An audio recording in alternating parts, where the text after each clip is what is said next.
Local 4 News starts now with a breaking news alert. And that breaking news is from downtown Detroit, where General Motors moves all striking UAW members to Cobra health insurance coverage. In the meantime, once again, GM's 31 plants all across the country are still quiet, broken only by the sound of strikers. Nobody wants a strike, but if you force our hand by trying to take away what's ours, we got to strike. We don't have any other choice. And nearly 50,000 auto workers are still on strike as you take a look at video of the strikes in Missouri, Rochester, New York, and of course people striking here at home. In the meantime, talks have continued, but the cost of this strike just shifted heavily from the company to the union, and it adds to the pressure to get a settlement. Our business editor, Rod Maloney, is joining us now live from downtown Detroit with a look at what's at stake. Rod? Well, you know, I'll tell you what, Rod, they're back to the table today. They are back to the table, and that's the good news. They had stopped talking last night, back at the table today. But this could have been one of those things that GM could have let ride. In fact, GM UAW Vice President Terry Ditta sent a letter to GM yesterday, sort of looking to get the assurance that his employees were going to remain on the GM healthcare through the end of the month. And they informed him rather quickly that is not the case.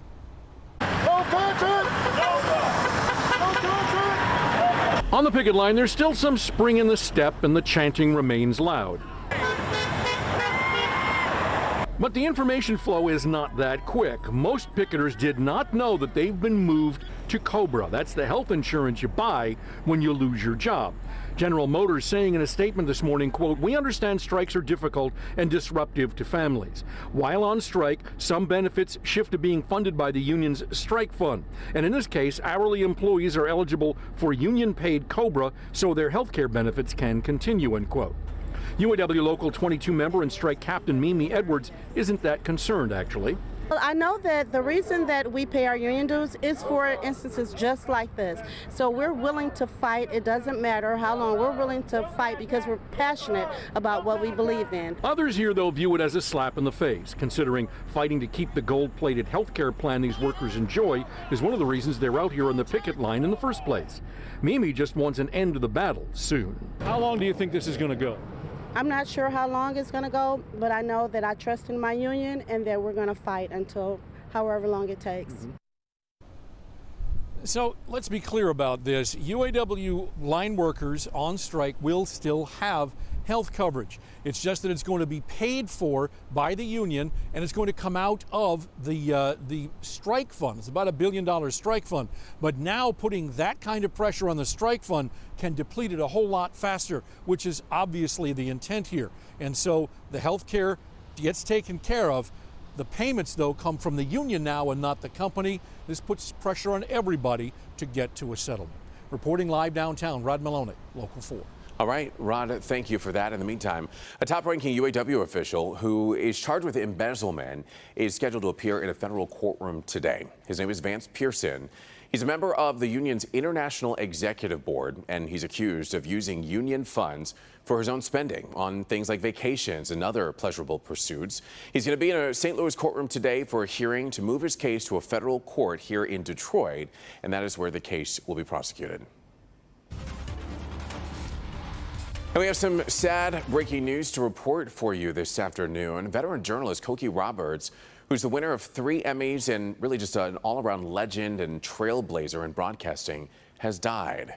Roberts worked in television, public radio, and publishing for more than 40 years. She began her tenure at ABC as a contributor for This Week with David Brinkley, and then later became ABC's chief congressional analyst. Roberts died because of complications from breast cancer. She was 75 years old.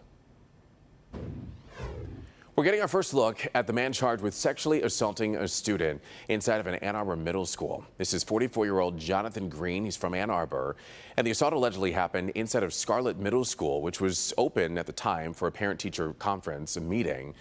Green is accused of luring the victim to a remote location in the school, and that's where that alleged assault would have taken place.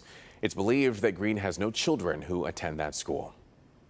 Brittany Stevens, who pleaded no contest to charges of assault and battery against autistic children at Sequoia Elementary School in Macomb Township, was sentenced today to 2 years probation. The sentence of no jail time was the result of a plea deal, and it came despite claims from students of those parents.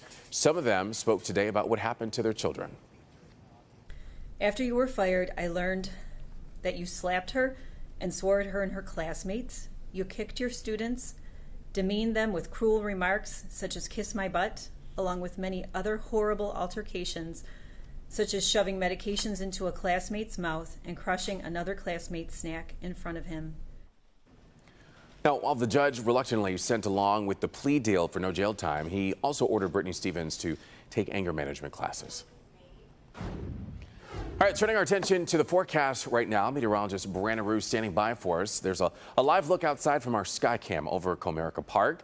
It looks sunny out there, Brandon. We know that the weather and the forecast has been improving since earlier this morning. Pockets of sun, trying to deliver the sun to Evrod, the birthday boy, today. And we're getting some. It'll be a little bit of a challenge in some spots, but 68 Howell, 68 in Lapeer right now. It is 71 Monroe, 71 in Detroit, about 20 Celsius over in southern Ontario. And you can see up in Port Huron, closer to downtown, we do have some sunshine, but we're battling with clouds over the central part of our area.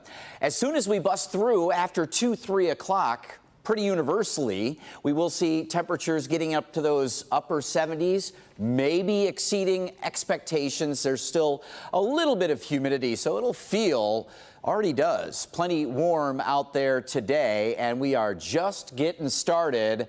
I've got sunshine for days ahead, Evrod. That is the last week of summer. We'll have the weekend forecast, too, coming up. All righty, Brandon, thank you. Jeopardy host Alex Trebek says that he has restarted chemotherapy, and that's per his doctor's orders. He said that he was doing well, just so well, in fact, that his numbers went down to the equivalent of a human being, a normal human being who does not have pancreatic cancer. But then suddenly he started losing weight, and then his numbers went sky high, much higher than when he was first diagnosed. So the doctors ordered him to go through chemotherapy again. Trebek announced his decision in March. We certainly wish him well.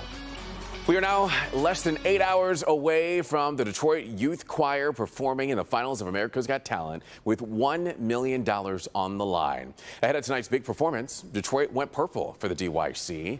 Last night, the Blue Cross Blue Shield building and TCF Center, formerly Cobo Center, were both lit up with the choir's signature color of purple. And then this morning, the Spirit of Detroit statue was dressed in a purple sweater vest and a bow tie there to honor the group ahead of their performance in the finals tonight. And of course, come tonight, the Detroit Youth Choir is going to need your help. Voting for them opens right at 8 p.m. So just go ahead and cast your vote. You have until Wednesday morning at 7 a.m. So tomorrow morning, we posted a guide for you on clickondetroit.com with all of the ways that you can vote. And you can vote multiple times. We certainly want to get every vote because every vote definitely counts. All right, still to come. The Saturday attack on oil fields in Saudi Arabia caused oil prices to skyrocket. Find out what that means for gas prices here in the U.S.